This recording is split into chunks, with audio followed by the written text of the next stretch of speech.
By now you're probably aware of what I do in this series, and yeah, the title is pretty self-explanatory, so we'll get straight into my 10 favourite roller coasters built by Mack. So Mack Rides is an old family run company, a really old family run company. Paul Mack founded them in 1780 when he started building carriages and stagecoaches.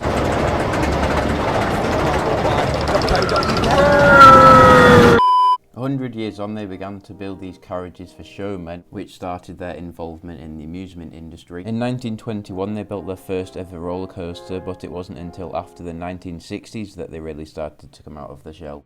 In 1975, however, the Mack family opened Europa Park, which has essentially become a testing ground for all their prototypes. 10 out of 13 roller coasters at Europa Park were in fact built by Mack. Overall, they've built around 150 roller coasters globally, but in my opinion, they've only started to really make world-class coasters in the last 10 years. So kicking off the top 10 with Matterhorn Blitz. This looks to be one of the better Wild Mouse coasters from Mack, and it's got some really nice theming, which is usual for Europa Park. It has an elevator lift, which is quite different to what you normally get on these coasters, and after this lift you go into a fairly decent drop, and it was actually quite fun. You can get some good airtime on it, definitely the best part of the ride. However, being a Wild Mouse, it is known for the switchbacks that it does have, and in my opinion they were just quite boring. They didn't really give many lateral Gs. It's a mediocre ride, but without the theming and the first drop it would not be on this list. Next up is a water coaster. It's Journey to Atlantis at SeaWorld Orlando, and just like Matterhorn Blitz, this ride's got some really nice theming. It has a very long duration, but that's because most of the time you're going through a dark ride section. It does feel a bit more like a dark ride than a roller coaster, but of course it does have that drop. And later on there is a longer roller coaster section, but it can be a little bit rough, and it's just pretty mediocre overall, to be honest. Not a really special ride.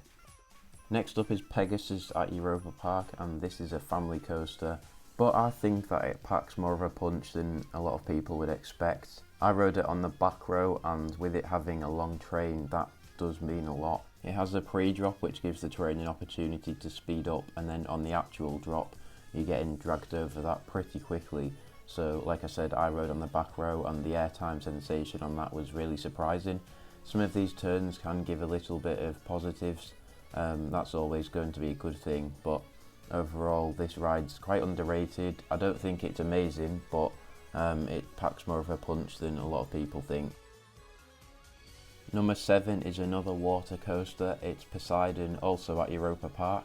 And straight away you can see the extent of theming that Europa Park have gone to with this ride. I also found the roller coaster sections really fun, more fun than Journey to Atlantis. It has 2 splashdowns, and one thing that makes these splashdowns good is the fact that you're slightly in the dark and then suddenly you go over a little hump and then straight into the water. I found that the splashdowns both really caught me off guard. And the ride was quite smooth when I rode it, but this was about 5 years ago, and apparently it has got rough now. So if you ride it today, it probably won't be as enjoyable as my experience with it back then. Number 6 is Dwervelwind at Toverland. This is a Mack spinning coaster, and I've got to say this is probably one of the best family coasters out there. The entirety of the ride is just pure fun. It looks really good as well. The colour scheme is amazing, and it has onboard audio with one of the best soundtracks that there are for a roller coaster.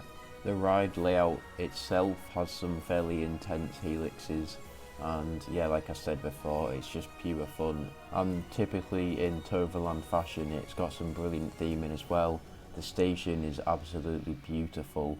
Now starting the top 5 with another Mack spinner, it's Euromir at Europa Park, and this ride's got some brilliant theming as well. Obviously Europa Park has some of the best theming in the world.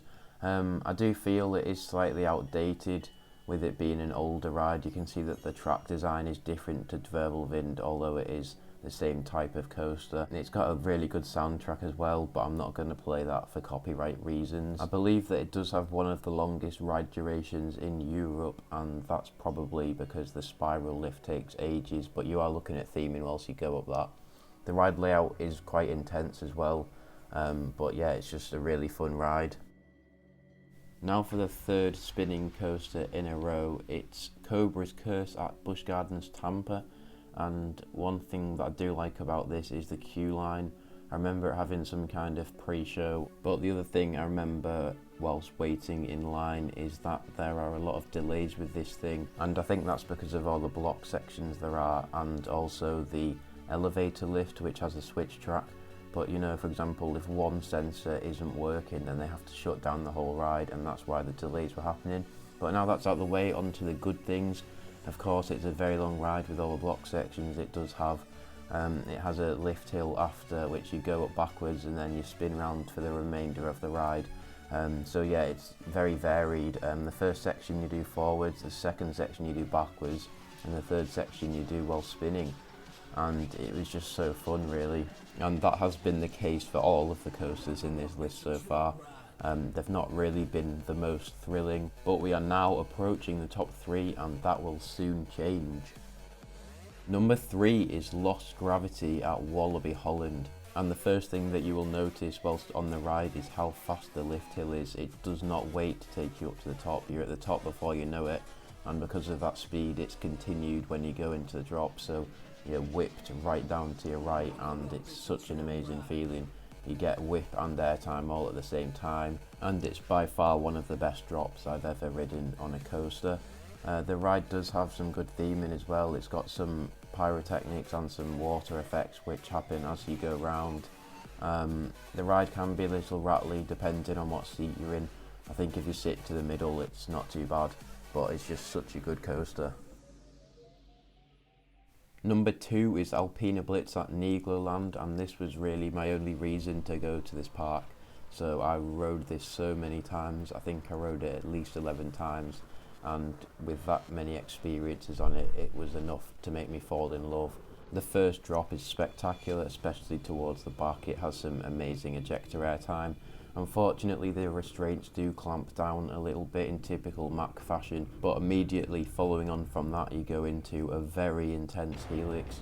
This made me grey out pretty much every time I rode it, and then the rest of the ride is just full of absolutely amazing airtime. There is not a dull moment on this ride.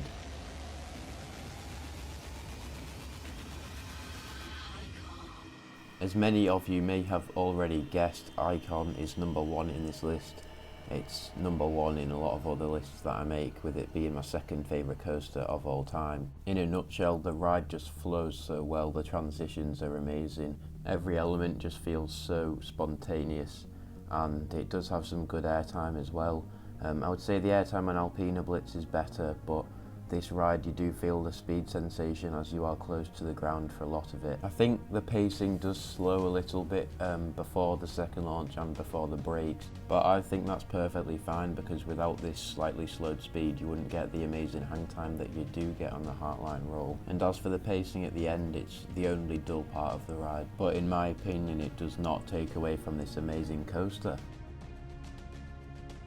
So those are my favourite coasters from Mack, and there is only one more manufacturer to go in this entire series, but I may make one on wooden coasters in general. I know they are made from different manufacturers, but for example GCIs, I've not ridden too many of those, but if I combine them with other wooden coasters then it would be enough to make a video. So just leave a comment if you want to see that, but thank you so much for watching, and I'll see you in the next one. Goodbye everyone.